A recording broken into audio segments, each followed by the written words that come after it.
करते हैं। हाँ जी सोहेब भाई, क्या हाल है हारिस भाई? ठीक है। ठीक है भाई, क्या कहना चाहेंगे? तो मुझे आपसे कुछ पूछना था। जी भाई। ये जो पहले जो कॉलर था, इसको मुझे लगता है सही से इस्लाम की इल्म नहीं है। तो आपको भाई क्यों लगता है कि इस्लाम गलत है? मतलब देखिए, मैं एक मोमिन हूँ, ठीक है। तो मैं आपको सुनते आ रहा हूँ कुछ समय से। इंडिया के भी कुछ एक्स मुस्लिम्स थे, उनको भी सुनते आ रहा हूँ। हम्म, आपको एक्चुअली क्यों लगता है कि इस्लाम गलत है? मैं आपका व्यू पॉइंट जानना चाहता हूँ, उसके बाद मैं क्योंकि अपना व्यू पॉइंट। हाँ, क्योंकि इस्लाम में जो पहली बात तो है कि इस्लाम का जो खुदा है उसका कोई सबूत नहीं है, किसी भी खुदा का कोई सबूत नहीं है, ये सिर्फ एक दावा है। दूसरी बात, फिर हम उसको जांचते कैसे? हम ये जांचते हैं कि कुरान के अंदर जो बातें लिखी हैं क्या वो साइंसी तो एतबार से सही है? तो वो हमें नजर आता है वो सारी नकल मकानियां, चोरी चकारियां, और उसकी वो गलत भी हैं बातें। और फिर तीसरी बात यह कि जो उसके अंदर अगर ये सारी चीजें, पहली दो चीजें सच भी होती तो क्या फिर भी खुद इस्लाम को माना जा सकता है? तीसरी बात यह है कि उसके अंदर जो मोरालिटी के जो लेसन है ना इस्लाम के अंदर, वो बड़े गंदे मोरालिटी के लेसन है। कुरान से या इस्लाम की तालीमात से ज्यादा बेहतर दुनिया हमने क्रिएट की है। Minus Islam you create a better world, with Islam you create Taliban and you create ISIS. देखिए सर, तालिबान आईसिस की तो बात अलग है, तो उनको तो मैं बीच में लाना नहीं चाहूंगा। वो तो नहीं, कुछ कुछ बातें होती है इस्लाम की। आपने मेरे से पूछा है ना कि क्या वजह, तो मैंने ये हाँ हाँ क्लेम हाँ, किया है ठीक है, ठीक है कि सर, मैं समझ गया सर। मैंने क्लेम किया है। ठीक है, ठीक है। अब देखिए, तालिबान और आईसिस ये तो मतलब जहाँ तक माइनॉरिटीज का हाल है, मुझे पता है कि इराक और अफगानिस्तान में काफी खराब है। तो ये बात तो होनी नहीं चाहिए, क्योंकि रसूल अल्लाह ने तो माइनॉरिटीज की मतलब इतना खराब हाल नहीं था उस वक्त। माइनॉरिटीज का राइट था, ठीक है ना। क्या वो राइट भी था? इक्वल सिटीजन्स थे सर। उनको अपनी इबादत घर में जाने का राइट्स था, ठीक है। उनको अपने दिम्मी का मतलब क्या होता है आपको पता? जिम्मी तो वो होता है जो इस्लामिक स्टेट में रहता है एज ए माइनॉरिटी, हम्म। और वो आप मुझे काफिर फर्क होते हैं। बता सकते हैं? मुझे फिर फर्क बता सकते हैं धिम्मी और मुसलमान में क्या फर्क होता? फर्क इतना ही है सर कि वो अल्लाह को नहीं मानते, ठीक है। नहीं, काफिर थे। हकूक के हवाले से, हकूक के हवाले से। हकूक के हवाले से तो मुझे सर, एक्चुअली मुझे इतना उर्दू आता नहीं, तो मैं एक्चुअली हिंदी हकूक, स्पीकर हूँ तो। राइट्स, राइट्स के हवाले से क्या होता है? राइट्स ही राइट के डिटरमिन होता हवाले है ना। से राइट के हवाले से सर, मुझे तो लगता है कोई खास डिफरेंस थी नहीं उस वक्त। क्योंकि पहली बात तो उस वक्त की अगर मतलब सिचुएशन को देखा जाए, तो डेमोक्रेसी, ह्यूमन राइट्स तो थी नहीं। तो मुसलमानों को जो राइट्स थे, हालांकि मुसलमानों को ड्यूटीज भी कुछ अलग टाइप का था। जैसे आर्मी में जो है वो मुसलमानों को जाना कंपलसरी था, नहीं, आप ठीक मुझे है। ये बताएं, तो आपने भी एक बात कर दी, उस जमाने में ह्यूमन राइट्स नहीं थे, तो नहीं उस वक्त ह्यूमन राइट्स से तो ज्यादा अच्छी चीज होनी चाहिए थी, क्योंकि अल्लाह मियां ने डायरेक्टली एक बुक उतार दी थी कुरान। ह्यूमन राइट्स से तो ज्यादा अच्छी चीज होनी थी उस वक्त। हाँ, बट टाइम के हिसाब से सिचुएशन चेंज होता है सर। जैसे उस वक्त कुछ चीजें अगर खराब होंगी, तो जैसे मैं आपको बता रहा हूँ कि स्लेवरी की कुरान जो हर वक्त के लिए नहीं है, Quran is not for all times. Quran is for all times, but तो द फिर थिंग इज, तो it should have solutions. Listen to the point, ये कहने ये लिप सर्विस से इंसान नहीं होगा काम। इसका मतलब आप ये है कि 2550 में भी जो प्रॉब्लम्स होंगे ना राइट्स के हवाले से, हकूक के हवाले से, वो भी एड्रेस्ड हैं इस्लाम के अंदर। मीनिंग रोबोट्स के साथ कैसा सलूक करना चाहिए, अगर रोबोट्स में भी एहसास है, या अगर नहीं है तो क्या करना चाहिए? क्या ये बातें देखिए लिखी हुई? इस्लाम सर, तो इस्लाम कोई टेक्नोलॉजी की बुक तो है नहीं, बट नहीं नहीं, अकॉर्डिंग टू इस्लाम। राइट्स है ना। राइट्स की मैंने बात की, मैंने ये नहीं कहा रोबोट बनाते किस तरह, मैंने कहा रोबोट्स के साथ ताल्लुक कैसा रखना। क्या फीमेल रोबोट के साथ सेक्स किया जाना हराम होगा, हलाल होगा फीमेल रोबोट के साथ? देखिए 1400 साल पहले तो उनको शायद पता नहीं होगा कि हाँ, नहीं नहीं, अल्लाह चौदह को सौ तो साल पता था ना। बाद अल्लाह को तो पता था ना। अगर कुरान अल्लाह आपने उस कहा है, वक्त। Quran is the book for all times. I am सही आस्किंग है you a sir. Question, listen to this Haris carefully. Haris थोड़ा सा आगे चलेंगे। ये साहब कह रहे थे, पॉइंट है, ये मिनोरिटीज के हकूक के हवाले से बात कर रहे हैं। मेरे ख्याल में तो इनसे ये पूछिए कि प्रॉफिट के जमाने में मिनोरिटीज का क्या हाल था, उनको कैसे ट्रीट किया गया, उनको अपना रिलीजन तक रखने की इजाजत नहीं दी गई प्रॉफिट के जमाने में। और आप खैबर में क्या हुआ? ये एक्चुअली बिल्कुल एक गलत एलिगेशन है। सुन लीजिए, सुन ऐसा कुछ लीजिए, हुआ नहीं था। मैं आपको मैं बताने लगा हूँ। जी जी। खैबर पे जब हमला किया, ठीक है, हम्म 200 किलोमीटर हम्म दूर जाके, हमला किया तो उनका माल लूटा, उनकी औरतों को उठा के लौंडी बनाया गया। उसके बाद में से कहा गया कि 50% ऑफ योर प्रोड्यूस जो है आप टैक्स के ज़मन में दोगे हमें, 50%। ओके, अच्छा, रिपीट कर सकते हैं आप मुझे? फिर सुने सुने सुन, ना जो रिपीट करें एक बार, ट्राइब्स के मुझे साथ, फिर सुनाई नहीं दिया। अच्छा मैं ये कह रहा हूँ कि उनको 50% जो उनका प्रोड्यूस था खैबर वालों का, उनको कहा गया कि ये आप टैक्स की मद में दोगे, ठीक है। अच्छा, और अच्छा 50%, यानी जो बाद में मुसलमान लेते थे वो उससे भी ज्यादा था। तो जिम्मियों की कंडीशन प्रॉफिट के जमाने में वर्स थी, if you want to call इस देम। बारे में बाद ठीक है। में जिम्मी जो आए थे उनका उनका उनके ऊपर जो सलूक किया गया वो बेहतर किया गया प्रॉफिट के जमाने से। प्रॉफिट के जमाने में तो वो अपना मजहब तक भी नहीं रख सकते थे। काबा के ऊपर जब हमला किया गया तो उनको अल्टीमेटम दे दिया गया 4 महीने का। ओके, इसी तरीके से जो दूसरे ट्राइब्स थे, आप कौन सी मिसाल हमें दें कि मिनॉरिटीज को बड़े अच्छी तरीके से प्रॉफिट के जमाने में ट्रीट किया गया? आप हमें बताएं, कोई वाकया बताएं। आ गया आपका पॉइंट सर। देखिए, मुझे जो लगता है ये चीजें जंग के समय कुछ चीजें हैं जो जंग के समय वैलिड होती है, ठीक है ना। ये जब वाकया हुआ था खैबर के वक्त, उस वक्त खैबर पे जो हमला किया गया था, तो खैबर में जहाँ तक मुझे लगता है जो शायद आप वो पॉइंट्स भी बीच में लाने की कोशिश करेंगे कि उधर गुलाम लौंडियों को बना लिया था, ठीक है ना। सफिया की जो वाकया अभी है नहीं, वो उसके आप ऊपर बात नहीं हम कर रहे, अभी हम उसके ऊपर बात नहीं कर रहे। सही है, बट मैं ये कहना चाहता हूँ कि वो जो जंग के सिचुएशन में हो, वो कुछ चीजें हो जो वैलिड होती है, ठीक है ना। ये पीस टाइम सिचुएशन में आप देखिए तो इन सब चीजों का कोई मायने नहीं है। चले मैं आपको ठीक पीस है, टाइम आप अगर सिचुएशन में मक्का में चले देखें, मैं आपको पीस टाइम सिचुएशन की चीजें दिखा देता हूं। मैं, आपके पास तो रेफरेंसेस नहीं है ना, मेरे पास रेफरेंसेस हैं। ये है जी मुस्नद अहमद 215।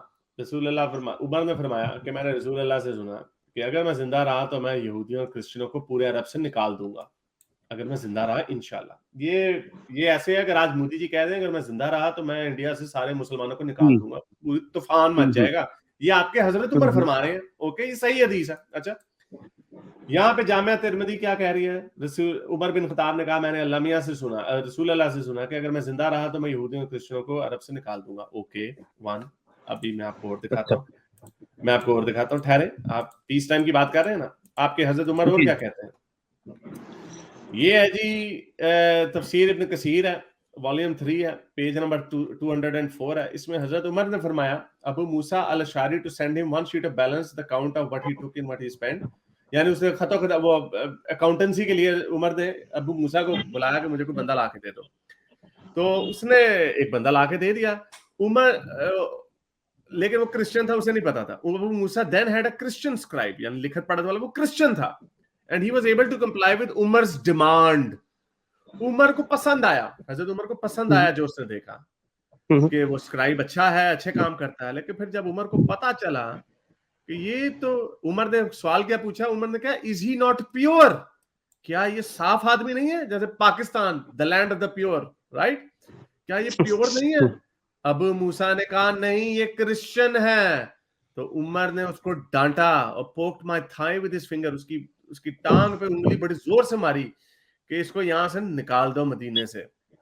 ये अभी 2 मैंने बताई, अगर अभी भी आपको नहीं है, मेरे पास 3 और भी हवाले हैं, मैं आपको और भी देना चाहता हूँ। या सर, अब मैं आपको बताना चाहता हूँ कि ये तो हजरत उमर की जो वाकया आप कह रहे हैं, ये तो रसूल अल्लाह की इंतकाल के बाद की बात है, ठीक है ना।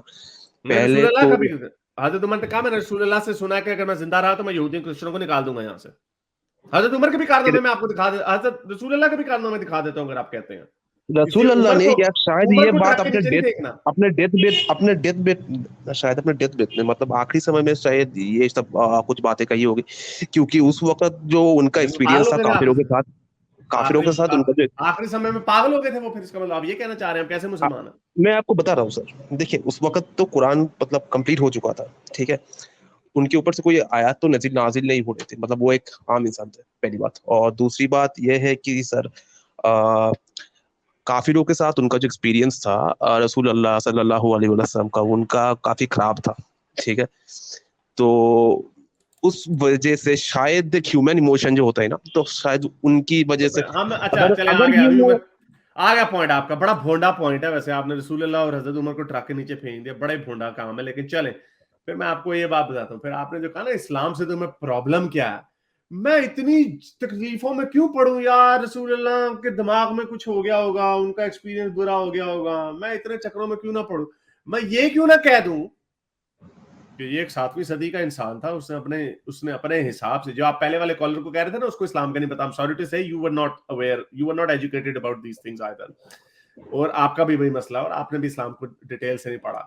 आप जरा कुछ फिक की किताब पढ़ें, आपको पता चलेगा धिम्मी के कवानीन क्या होते हैं, जो आपको स्टॉर्म पायलट ने बताया। यानी अगर अभी जंग होने लग जाए, जंग की हालत में है अभी, इंडिया की जंग हो जाए पाकिस्तान के साथ, पैसों की कमी हो जाए, तो वो क्योंकि इंडिया एक हिंदू मेजोरिटी कंट्री है, तो वो जो उनकी धिम्मी है, मुसलमान उनके धिम्मी बन जाते हैं, तो वो हिंदुओं से तो नॉर्मल टैक्स लें, लेकिन धिम्मियों से 50% तक टैक्स लें, जो रसूल अल्लाह ने किया।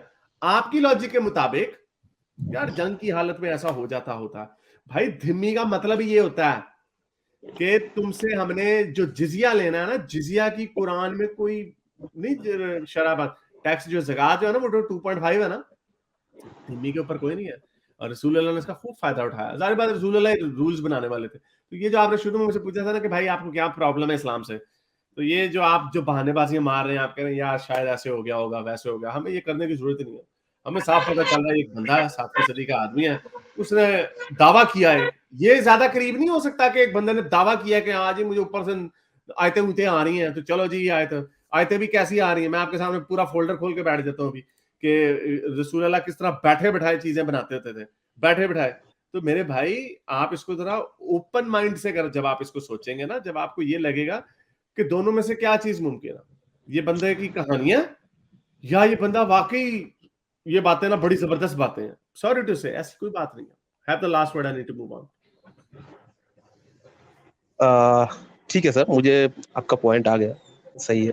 आपने कुछ कहा, मैंने भी कुछ कहा, तो शायद मेरी बातें आपको ठीक नहीं लगी, कोई नहीं।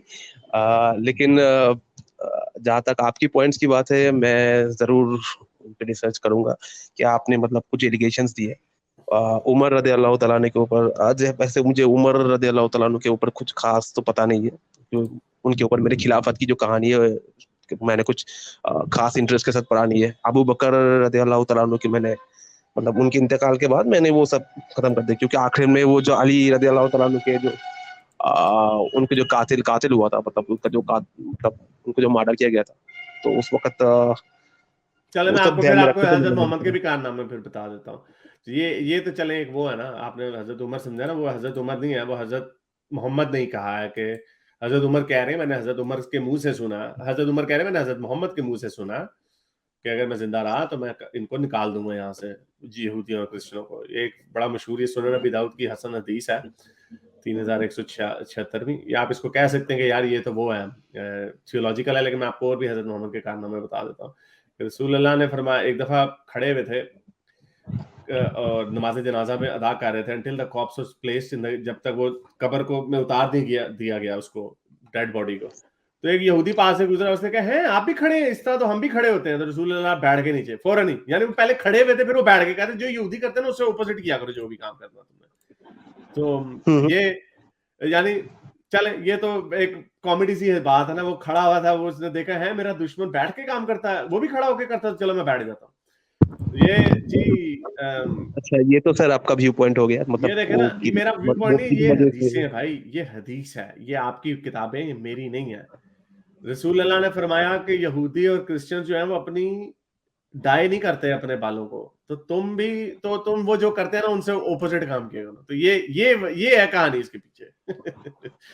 ये आप शक्लें देखते हैं ना, ये इस वजह से है क्योंकि रसूल अल्लाह ने कहा क्योंकि यहूदी और क्रिश्चियन जो है ना वो डाई नहीं करते, तो तुम डाई किया करो, तो उन्होंने डाई करना शुरू कर दिया। तो एनीवे अच्छा, have to wrap this up. चले ठीक है आगे सर, मेरा ख्याल की बात, चलेगा चले सर से बात करके। चले, बहुत ठीक शुक्रिया, थैंक यू। ठीक ठीक, थैंक यू सर। ये आप देखें इसके पीछे माइंडसेट क्या है, इस एनिमोसिटी और राइवलरी का यहाँ से अंदाजा लगाना। ये जब किसी के साथ आप खिलाफ होते हैं ना, आपका कोई दुश्मन हो, तो इतनी ज्यादा जब आपको नफरत हो जाए उस बंदे से, तो वो आप कहते हो कि इस बंदे की तो मैं उल्टी करूं, मैं इसके यानी वो खिलाफ ही पैंट हूं। पहनता है अगर वो पैंट पहनता तो मैंने आज से धोती पहनना शुरू कर देनी है।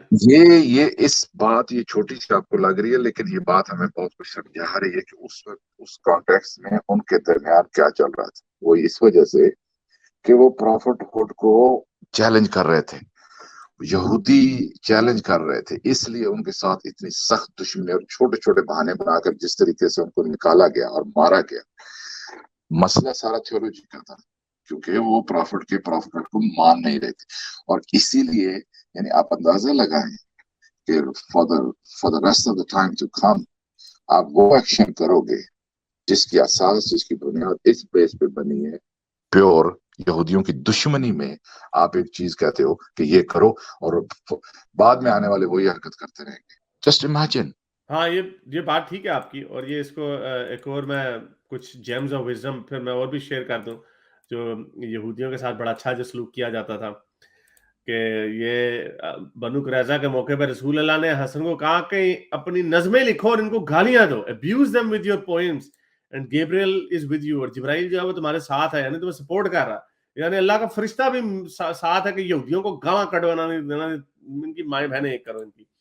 इसी तरह की एक और हदीस है, बड़ी मशहूर क्या बदनाम ज़माना हदीस है। रसूल अल्लाह ने फरमाया कि जहां भी कभी भी सलाम मत करना यहूदियों को, पहले क्रिश्चियन या यहूदियों को सलाम ना करना, और जब वो तुम्हें नजर आए ना उनको गली के नुक्कड़ में घुसा के उनको, यानी उनको उनके ऊपर गली तंग कर देना, यानी उनको जिस तरह दबा ना, वो तुम काफर हो, तुम छोटी से उस गली के सेंटर में ना चलो, गली के एंड में चलो। तो ये बात आपको कोई हिटलर के जमाने की चीज याद करवा रही है, ये बात जो अभी आपने की है? उससे ज्यादा उमर बिन अब्दुल अजीज को कहते हैं ना सर, उमर बिन अब्दुल अजीज को कहते हैं, सॉरी हिटलर को कहते हैं, वो जैसे ऊपर यहूदियों को मजबूर किया था कि वो जूइश स्टार जो है, स्टार ऑफ डेविड जो है वो पहने। ये आपको पता है ये पहली बार ये हरकत किसने की थी? सबसे पहले उमर बिन अब्दुल अजीज ने, जिसको कभी कभार ये पांचवा खलीफा भी कहते हैं कि वो बड़ा अच्छा खलीफा था। तो जो, और ये इनके सबसे अच्छे खलीफे का हाल है, उमर बिन अब्दुल अजीज का। इसने यहूदियों को पहली दफा स्टार ऑफ डेविड यहूदियों को फोर्स किया था। इसके ऊपर तो खैर बहुत लिखा हुआ है। लीनियंट, हरीश भाई लीनियंट कह सकते हैं उमर बिन अब्दुल अजीज को कंपैरेटिवली दूसरों से। हाँ, तो ये इनके हाल है। तो ये किस मुंह से आके हमें कहते हैं कि जी हम तो जी बड़े मजे से मिनॉरिटी के हक में बहुत अच्छे थे, बड़े हमने माइनॉरिटियों को बड़े हक दिए हैं, तो बड़े ये क्या, जाहिर बात है इन लोगों को पता ही नहीं ना होता, और इनके बेचारों के बुत टूट रहे हैं आहिस्ता आहिस्ता। इनको ये बातें अब पता चल रही हैं। ये इसमें से कोई ये इस वीडियो का जब हम टोटा डालेंगे, कोई हो सकता है 2,500-3 हजार लोग इस वीडियो को देखेंगे, उनमें से कोई 500-600 मुसलमान होंगे, उनके जहन में कुछ ना कुछ तो आएगा, और वो कुछ ना कुछ तो आएगा कि यार ये क्या है, ये कुछ ना कुछ तो है चक्कर, ये क्या गंदी गंदी बातें। हमें तो वही कहानी सुनाई, वो कूड़ा फेंकती थी। असल में ये कूड़े वाली जो कहानी है ना, अगर कूड़े वाली कहानी की जगह जो कि झूठी कहानी है, अगर किरफा की कहानी सुनाई होती ना, तो फिर पता चलता। आप बता दें किरफा का स्टॉर्म पायलट आपको याद है कौन है? नहीं, मेरे पास डिटेल तो नहीं है, उनके बारे में सुना हुआ है कि उनके साथ